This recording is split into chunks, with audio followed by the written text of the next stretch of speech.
Kung si Pastor Apollo Kibuloy at yung kanyang kasabahan nagtatago doon sa ilalim, pag merong tao doon sa ibabaw at alam mong hinahanap ka, anong gagawin mo?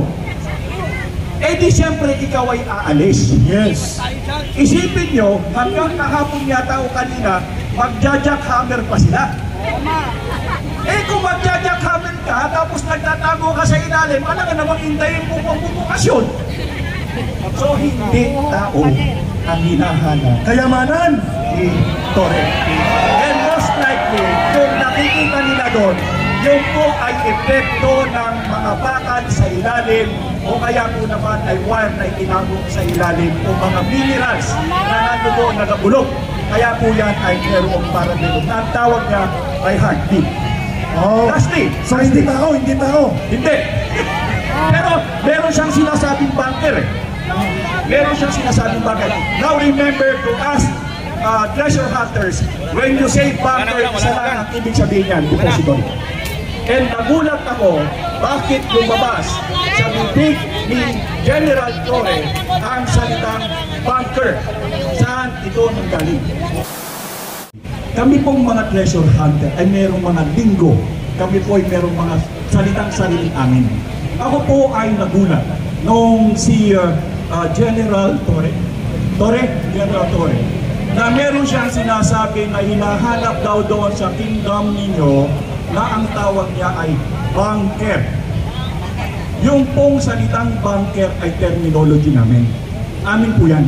At bihirang-bihira sa Pilipinas ngayon, ang mariringgan mo yan, maliban kung ikaw ay treasure hunter. Ang ibig sabihin po sa amin ng bunker ay isang depositoryo.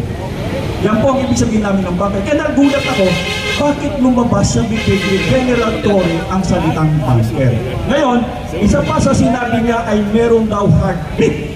At ang sabi niya, hanggang merong heartbeat kami ay hindi aalis. Now, meron pong pagkakaiba ang underground shelter at saka po bunker. Yung pong underground shelter, ito po yung natitirhan ng tao.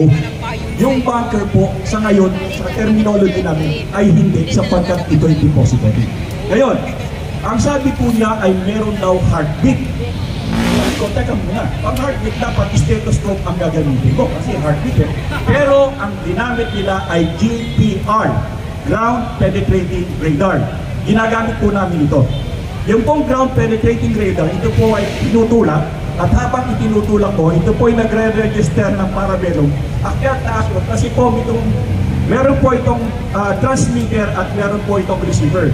Ibig sabihin, kapag lumakad po ang GPR, ang nangyayari po ay basta meron itong itinamaan na bakal o kuryente, ito po ay tataas, bababa, tataas, bababa. Ang tawag po namin doon ay parabellum. Ito po siguro ang sinasabi ni General Torre na heartbeat. Ngayon, sa puso. Bakit? Alam namin ni Manong Kiko, ang heartbeat ay disco house sa Quezon Avenue. Kung pumupunta ang mga pulis kagaya ni Torre sa heartbeat sa Quezon Avenue. Para nakita ko yata yung pagdadaan ako doon. Anyway, so yung nakikita pong heartbeat dito na tinatawag, ang tawag po dito yung parabellum. Kapag dumaan po kasi ang GPR o ang Ground Penetrating Radar, talaga po magre-register yan. Kasi kung anong tumaan niya sa ilalim, yan po ibabato patas. So pag ganun-ganun po yan.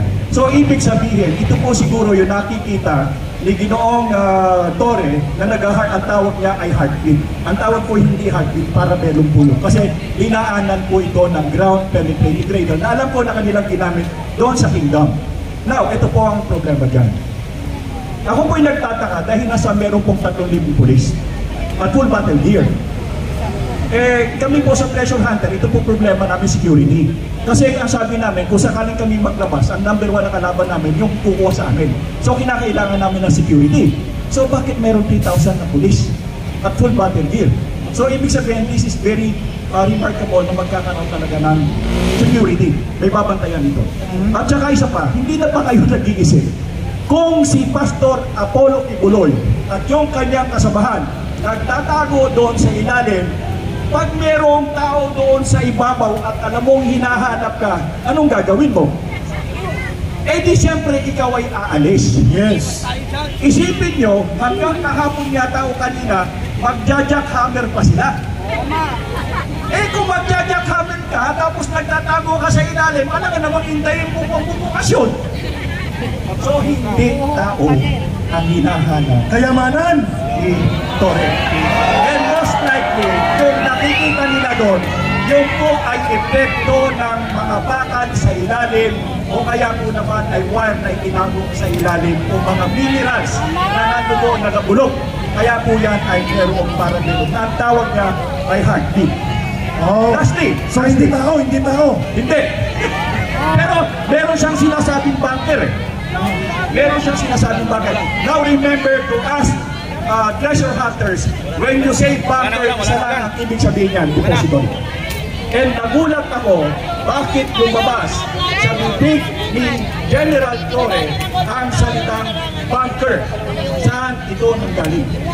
Ikalawa, lastly ito, regarding po doon kay sa Presidente doon kay Vice President Sara, ito medyo political na po ito.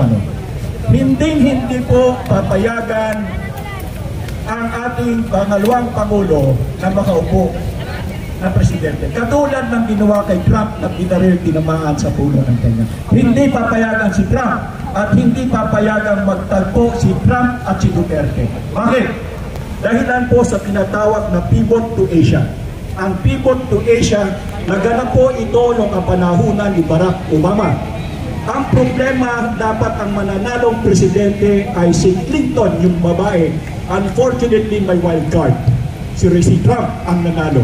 Hindi natuloy ang pivot to Asia. Kasama doon kasi nanalo pa rin si Duterte na hindi niya gustong Amerikano. So napuspong. Now, nanalo si Bongbong Marcos. Go, go, go, pivot to Asia. Apat na EDCA, ngayon yata ay 17 na. 17. 17! Sabi ni Senator Amy Marcos, 22 na o 25 na ang base militar ng Amerikano na nilalagyan nila ng mga armas, pati na armas nuklear, kung kaya durog at madudurog tayo sa gira-girahan ni Marcos na kabaliwan, utos ng Amerikan. Okay.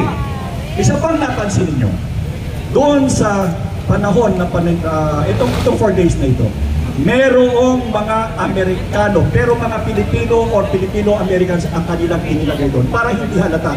Pero, mapapansin nyo yung kanilang bandera sa dibdib ay Amerika ang nakalagay. Pagkatapos ay meron sila dito na Special Forces, mga Army Ranger. Special Forces to. Bakit pinapayagan ng kapulisan ang mga taong ito na pumasok at tumayo sa harapan nila? Ito ay foreigner. Bawal, Ito illegal. ay hindi dapat payagan sapagkat ito ay pagpapakita ng kanilang pagmamataas sa ating bansa. At illegal under the Constitution. Tama si Tatay Kiko. Bawal ito. Bawal! Pero, pinapayagan. Pinapayagan. Pero katulad ng sinasabi ko, hindi papayagan at gagawa sila ng paraan upang hindi makatayo ang si Vice President Sara na mamuna dito. Sapagkat pag nanalo si Trump sa November at bumalik si Sara Duterte, deja vu.